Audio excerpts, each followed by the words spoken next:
dan mengesahkan Saudara Bapak Haji Hutomo Mandala Putro SH sebagai Ketua Dewan Pembina Parada Nusantara. 2.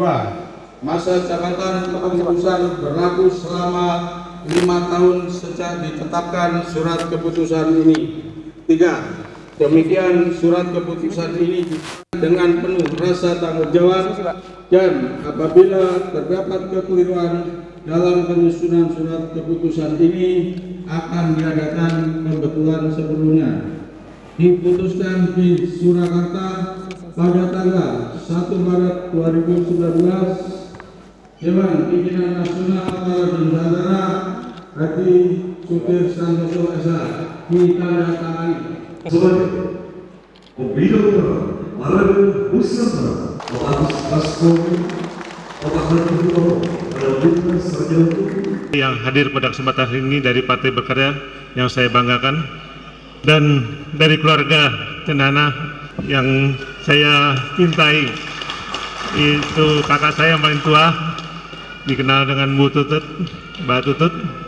Nama lengkapnya Bu Siti, Bu Hajah Siti Hadianti Rukmana, dan juga adik saya yang mengawal atau mendampingi daripada Mbak Tutut, yaitu Mami Hajah Siti Kutami Endang Adiningsih yang hadir juga kesempatan hari ini. Ini hari Jumat, hari yang dimuliakan. Kemudian kedua, ini tanggal 1 Maret. Tentunya 1 Maret adalah hari sejarah yang kita kenang sebagai Hari Kedaulatan Bangsa Indonesia karena serangan umum 1 Maret di Yogyakarta.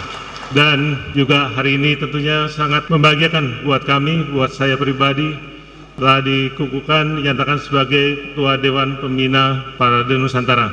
Dan tentunya ini suatu kehormatan dan juga beban moral buat kami, buat saya, untuk menjadi Ketua Dewan Pembina Parada Nusantara 5 tahun mendatang. Masalah ekonomi, kita mengetahui bahwa 19 tahun kita sudah melakukan reformasi. Tentunya itu bukan hal yang pendek, tapi nyatanya kita tidak merasakan, atau terutama masyarakat di pedesaan tidak merasakan hasil-hasil pembangunan secara real. Bahkan nyatanya harga-harga naik dan juga pendapatan daripada masyarakat tidak naik. Karenanya disinilah kami hadir untuk memperbaiki keadaan bangsa negara ini. Apalagi kita tahu bahwa laporan terakhir pemerintah bahwa utang negara kita sudah lebih dari 5.000 triliun rupiah. Ini memang lalu dibanggakan untuk infrastruktur dan sebagainya. Tapi semua itu dan api nyaman yang tidak tahu kapan harus dikembalikan.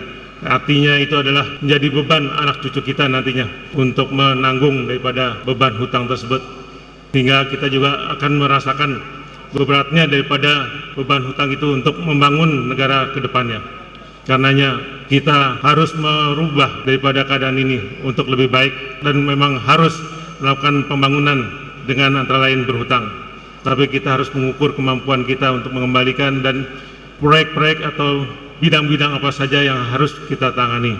Karenanya Partai Berkarya di sini akan berupaya bersinergi dengan Parada Nusantara, khususnya para perangkat desa yang ada tergabung di Parada Nusantara ini, untuk bersama-sama memperbaiki keadaan bangsa negara ini. Kami punya program yang namanya ekonomi kerakyatan, yaitu ekonomi yang tidak lain berasal dari rakyat, oleh rakyat, dan untuk rakyat. Ini tidak lain adalah memang sebetulnya apa yang telah dikembangkan oleh masyarakat Indonesia, khususnya petani, peternak, dan juga nelayan, buruh, tani, dan sebagainya, yang kurang mendapatkan perhatian secara seksama oleh pemerintahan selama reformasi ini. Kita dulu mengenal namanya Inmas, Binmas, atau kelompok pencapir, atau juga kita mengenal namanya Posyandu, PKK. Namun selama ini semuanya hilang, padahal itu sangat dibutuhkan oleh masyarakat di pedesaan. Kita butuh penyuluh-penyuluh pertanian, peternakan, perikanan, dan sebagainya. Namun sekarang ini semua hilang, dan sinilah akhirnya masyarakat di pedesaan tidak bisa memaksimalkan hasil budidayanya di bidangnya masing-masing. Kami punya program ekonomi kerakyatan khususnya untuk padi, itu adalah revitalisasi tanaman padi. Kami insya Allah dalam waktu 2 minggu sampai 3 minggu ke depan akan melakukan percontohan panen daripada penanaman padi yang kami kelola.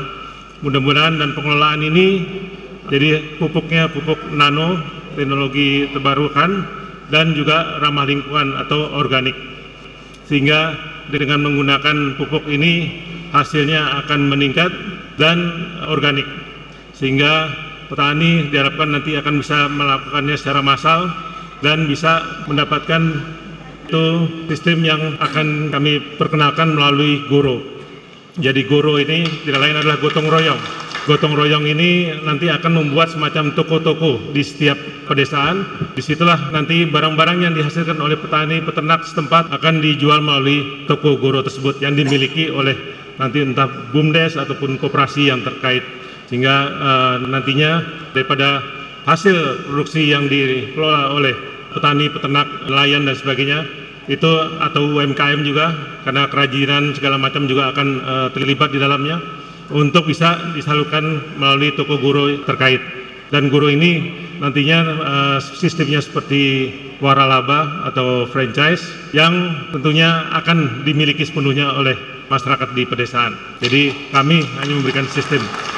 Dan kami atas nama keluarga menyampaikan terima kasih yang tulus telah mempercayai adik kami untuk menjadi Ketua Dewan Pembina. Mudah-mudahan bisa melaksanakan tugasnya dengan baik, Pak. Dan mudah-mudahan bisa membawa pertama partai berkarya, keduanya masyarakat bangsa dan negara Indonesia menjadi lebih baik lagi. Setahu saya, Pak Kepala Desa itu adalah ujung tombak dari pemerintahan bangsa Indonesia.